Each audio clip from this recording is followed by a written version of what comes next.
आज मैं आपको 10वीं जमात के तालिब इल्मों को मुखातब कर रहा हूँ और दरख्शा के 9वां मज़मून डॉक्टर भीमराव अंबेडकर जो हिंदुस्तानी आइन के मेमार हैं उसको मैं पढ़ाने जा रहा हूँ और उसके मुतालिक मैं आपको जानकारी दूँ। पहले तो आप यह देखें कि डॉक्टर भीमराव अंबेडकर का पूरा नाम भीमराव अंबेडकर, पुकारू नाम भीमा। बचपन में उन्हें लोग भीमा के नाम से पुकारते थे और ये प्यार की वजह से नाम पड़ा। उनके वालिद रामजी मालोजी सकपाल दादा मालोजी है। वालिदा का नाम भीमाबाई है। पैदाइश 14 अप्रैल 1891 ईस्वी में। वालिदैन के आप 14वीं औलाद थे और सबसे छोटी औलाद हैं।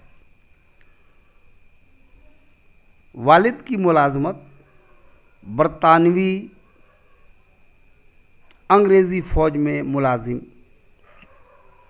वालिद के सुबुकदोशी के वक्त भीमराव की उम्र 2 बरस। राम जी मुलाजिम रहे 14 बरस, फौजी स्कूल में हेड मास्टर। सुबुकदोशी के वक्त ओहदा उनका सूबेदार मेजर का था। आप हिजरत सेंट्रल इंडिया से कोंकण इलाके में माँ की वफ़ात जब भीमराव की उम्र 6 साल की थी। वालिदा के इंतकाल के बाद देखभाल इस ख़ानदान की राम जी की बहन ने की। तालीम एलिफेस्टन हाई स्कूल में 1908 में मैट्रिक पास, 1912 ईस्वी में बीए। वजीफ़ा आपको बड़ौदा स्टेट से मिलता था। आला तालीम कोलंबिया यूनिवर्सिटी अमेरिका से एमए माशियात, जिसको हिंदी में अर्थशास्त्र कहते हैं।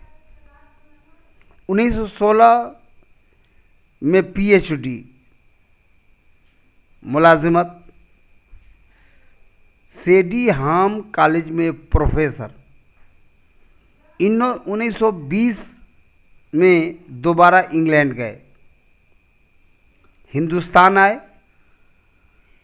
एमएससी डीएससी बैरिस्ट्री की डिग्री लेकर आइन साज कमेटी के सदर रहे। शादी 14 बरस की उम्र में 9 बरस की लड़की से। अहलिया रामाबाई। आपका मज़हब बौद्ध।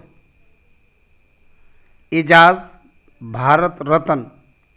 वफ़ात 5 दिसंबर 1956 ईस्वी। बुद्ध मजहब में निर्वाण इरफान हासिल करने को कहते हैं। तो ये पॉइंट्स आपको मैंने बताया। अब उस पर आपको ज़रा सा चर्चा कर दें। हिंदुस्तानी आइन के मेमार कहते हैं राजमिस्त्री को। मेमार घर बनाने वाले को। तो हमारे डॉक्टर भीमराव अंबेडकर ने हिंदुस्तान जब आज़ाद हुआ तो आज़ाद देश के लिए एक आज़ाद कानून की ज़रूरत थी जिसमें सबों को हक मिले, हर शहरी को बराबरी का दर्जा मिले। इसके लिए एक कमेटी की तश्कील दी गई और उस कमेटी के सदर डॉक्टर भीमराव अंबेडकर बनाए गए। इसलिए उनकी देखरेख में हिंदुस्तान की आइन साजी हुई और इसीलिए आपको हिंदुस्तानी आइन के मेमार कहा जाता है। आपका पूरा नाम है भीमराव अंबेडकर। बचपन में प्यार से लोग आपको भीमा कहते थे। वालिद के नाम रामजी मालोजी सकपाल, जबकि आपके दादा हैं मालोजी। आपकी वालदा हैं भीमाबाई। आपकी पैदाइश 14 अप्रैल 1891 ईस्वी में हुई। अपने वालदैन के आप सबसे छोटी औलाद हैं और 14वीं औलाद हैं आप। आपके वालिद की मुलाजमत बरतानवी फ़ौज में मुलाजिम है। वालिद की जब सुबुकदोशी हुई उस वक्त भीमराव की उम्र 2 बरस थी। राम जी मुलाजिम रहे 14 बरस। फौजी स्कूल में वो हेड मास्टर रहे। फौजी स्कूल में हेड मास्टर रहे। आप सोचिए कितना अच्छा ओहदा है। यानी सलाहियतमंद जब आदमी होता है तो उसकी सलाहियत उसे बुलंद मकाम देती है, उसे कोई रोक नहीं सकता। इसलिए आप नौजवानों को, आप तलबा और तालिबात को तालीम के ऊपर ध्यान देना चाहिए और मेहनत के साथ, लगन के साथ आपको पढ़ना चाहिए। आप अपनी ड्यूटी को पूरे दिलचस्पी के साथ अदा कीजिए और अच्छी तालीम हासिल करके माँ बाप का नाम, गांव ख़ानदान का नाम रोशन कीजिए। यकीनन आपके रिज़ल्ट जब अच्छे होंगे तो आपके माँ बाप का दिल खुश होगा और जब उनका दिल खुश होगा तो उनके दिल से आपके लिए दुआ निकलेगी और माँ बाप की दुआ औलाद के लिए अल्लाह अल्लाह त्रियाग से भी ज़्यादा पूरा असर होती है। इसलिए आप उनको ये ना कह कर के आप दुआ दीजिए, बल्कि आप ऐसा कारनामा अंजाम दीजिए, मैट्रिक में इतना बेहतर रिजल्ट लाइए, रिजल्ट भी अच्छा हो, परसेंटेज भी अच्छा हो। तो जब आपके रिज़ल्ट अच्छे रहेंगे तो दूसरे लोग आपके वालिदैन को मुबारकबादी पेश करेंगे और जब बहुत सारी मुबारकबादियाँ आपके वालिदैन को मिलेंगी तो यकीनन आपके अब्बा और अम्मा का दिल बाग बाग हो जाएगा और ऐसे ही दिल से अपने इस बेहतरीन होनहार औलाद के लिए दुआ निकलेगी और यह दुआ रंग लाएगी और आप अच्छे और बुलंदी के मकाम पर आप पहुँचेंगे। तो आप देखें, अच्छी तालीम इंसान को अच्छा बनाती है, बुलंद मकाम देती है। सुबुकदोशी के वक्त ओहदा सूबेदार मेजर का था। यानी आपके वालिद जब सुबुकदोश हुए, रिटायरमेंट जब उनका हुआ उस वक्त सूबेदार मेजर के ओहदे पर थे आप और आप हिजरत किया है। यानी आपने अपने रिहाइश को छोड़ा है सेंट्रल इंडिया से कोंकण इलाके में, कोंकण के इलाके में जाके बस गए। माँ की यानी भीमराव अंबेडकर की माँ की वफ़ात होती है जब भीमराव की उम्र 6 साल की थी। अब इस खानदान की देखभाल करने वाली वो औरत राम जी की बहन थी, जिन्होंने इस खानदान की देखभाल की है। आपकी तालीम यानी डॉक्टर भीमराव अंबेडकर की तालीम एलिफेस्टन हाई स्कूल में हुई। 1908 में आप मैट्रिक पास किया, और जानते हैं आप जब मैट्रिक पास किए तो आपके कौम के लोग काफ़ी खुश हुए, बड़ी मुबारकबादियाँ दी और एक जलसा भी किया। एक जलसा किया और उसमें आपको ये क्या कहते हैं उसे, मुबारकबादी दी उन लोगों ने, और आपका हौसला बढ़े, यानी कि उनके कौम के लोग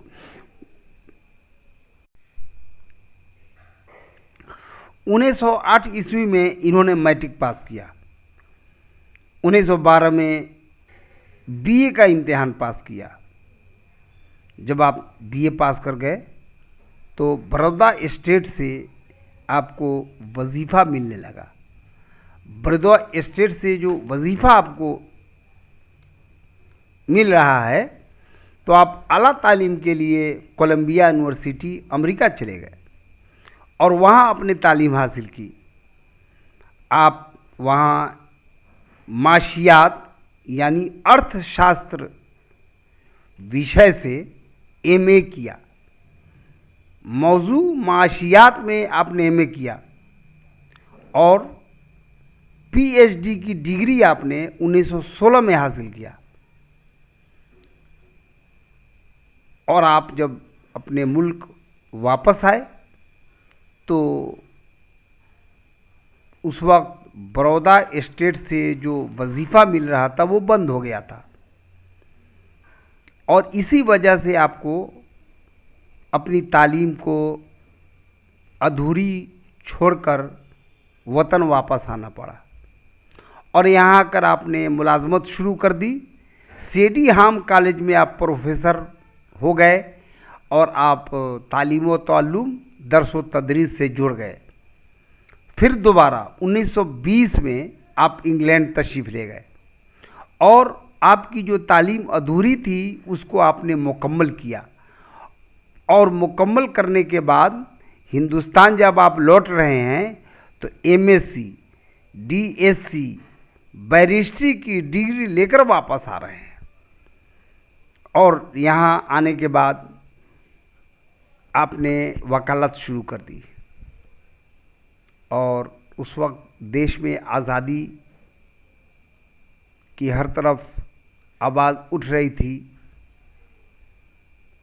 गांधी जी और नेहरू जी से ये बहुत करीब हुए और सियासी कामों में भी आप दिलचस्पी लेने लगे, यहाँ तक कि हमारा यह देश भारत आज़ाद हुआ। जब देश आज़ाद हो गया तो इस आज़ाद देश के लिए,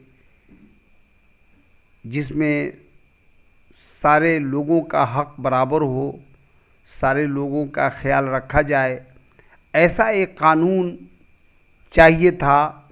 उसके लिए जो कमेटी तश्कील दी गई उसके सदर बनाए गए हमारे डॉक्टर भीमराव अंबेडकर, और आपकी सदारत में आइन साजी हुई, हिंदुस्तान का संविधान लिखा गया, और जो आज यहाँ का कानूनी निज़ाम है उसी कानून के मुताबिक है, और उसी कानून के मुताबिक आज यहाँ कोई भी फैसला होता है और वो कानून सबके लिए राहबरी का काम करता है। तो आप आइंसाज कमेटी के सदर रहे। 14 बरस की उम्र में 9 बरस की लड़की से आपकी शादी हो जाती है। आपके अहलिया का नाम रामाबाई है। आप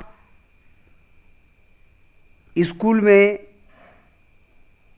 आपके साथ ही नहीं बल्कि आपके वालिद के साथ भी जो तफरीक की गई, जो बर्ताव और सलूक किया गया, उसको आपने खूब अच्छी तरह समझा और आपको अपने उस वक्त के लोगों से, जो आपका मज़हब था, उस मज़हब से आपको बड़ी बेजारी हुई और आपने उससे बेजार होकर अपना मज़हब तब्दील कर लिया और आप बुद्ध मज़हब को कबूल कर लिया और आपका मज़हब बुद्ध हो गया। और आपको जो मज़हब तब्दील करते हुए लोगों ने देखा तो आपके मानने वाले, आपके कौम के बहुत सारे लोगों ने भी अपना मज़हब छोड़कर बुद्ध मज़हब को स्वीकार किया, अंगीकार किया, कबूल किया। तो आपने जो करहाय नुमाया अंजाम दिए, इसकी बुनियाद पर आपको एजाज़ मिला भारत रत्न का। और इस तरह आप अपनी कौम, देश, यहाँ के अवाम के लिए बहुत अच्छा काम किया और आप 5 दिसंबर 1956 को इस दुनिया से कूच किया, आपकी वफ़ात हो गई। और इस तरह जानते हैं बुद्ध मज़हब में निर्वाण का तस्वूर क्या है। बुद्ध मज़हब में निर्वाण का तस्वूर ये है, इरफान हासिल करने को कहते हैं। निर्वाण इरफान हासिल करने को कहते हैं। तो ये रहा आपको इस मज़मून का पॉइंट्स। लेकिन अब इस मज़मून का ख़ुलासा भी हम आपको सुना देना चाहते हैं, जो मुख्तसर तौर पर है, चूँकि मज़मून बहुत लंबा है और इसको इख्तिसार किया गया है और इख्तिसार में वो सारे काम की बातें हैं। तफसील में जाना एक और बात है, इख्तिसार में आना एक और बात है। लेकिन आपको मुख्तसर तौर पर समझने के लिए, आपके ज़हन में बैठने के लिए इख्तिसार का ही रास्ता बेहतर है, इसलिए इसका ख़ुलासा पेश किया जा रहा है। आप सुनिए और ज़हन नशी कीजिए, दिमाग को हाजिर रखिए। हिंदुस्तानी आइन के मेमार भीमराव अम्बेडकर। मज़मून का ख़ुलासा इस तरह है। हमारे निसाब में शामिल मज़मून हिंदुस्तान आइन के मेमार डॉक्टर भीमराव अम्बेडकर सवानही मज़मून है। इसमें बाबा साहब की ज़िंदगी और हालात को पेश किया गया है। हिंदुस्तानी समाज की बुरी रस्म व रवायत, छुआछूत को बताया गया है। अक्सरियती फ़िरक़े के ऊंची ज़ात के लोग नीची ज़ात के लोगों को अच्छी निगाह से नहीं देखते थे, यहाँ तक कि उनको पास से गुज़रने की भी इजाज़त नहीं देते थे। न उन्हें मंदिर में पूजा करने देते थे, न ही अपने कुएं से पानी भरने देते। इस तरह के पसमादा ख़ानदान भीमराव अम्बेडकर, इस तरह के पसमादा ख़ानदान में भीमराव अम्बेडकर की पैदाइश होती है। उन्हें खुद और उनके ख़ानदान वालों को भी ऊंची ज़ात वालों की तरफ से ज़िल्लत का सामना करना पड़ा और उनके दादा और वालिद को भी इस तरह के मुश्किलों से गुज़रना पड़ा था। लेकिन भीमराव अम्बेडकर एक इनकलाबी ज़हन व फ़िक्र के आदमी थे। वह नामुवाफ़िक हालात का मुकाबला डट कर किया और झुके नहीं, बल्कि अपनी तहरीक और तदब्बुर के ज़रिए अपनी कौम के लोगों में इनकलाब पैदा किया और मुल्कगीर सतह पर पसमादा तबकों के हुकूक की बाजियाबी की लड़ाई लड़ी। उनका एक अहम कारनामा आज़ाद हिंदुस्तान की दस्तूर साजी भी है। जिसमें उनको मरकज़ी हैसियत हासिल है। तो इस तरह आपको ऑप्शंस और मुख्तसरीन सवाल हल करने के लिए ये जो पॉइंट्स हैं वह काफ़ी हैं। इनको अगर आप ज़हन में बैठाएं, बार बार देखें, तब आपके सारे मुश्किलात हल होते हुए नज़र आएंगे और सारे सवाल आपके हल हो जाएंगे। और मैं बार बार यही आपसे कहता हूँ कि थोड़ी सी मेहनत कीजिए। इम्तिहान का वक्त बहुत करीब अब रह गया है, देखते देखते ये वक्त पार कर जाएगा। इसलिए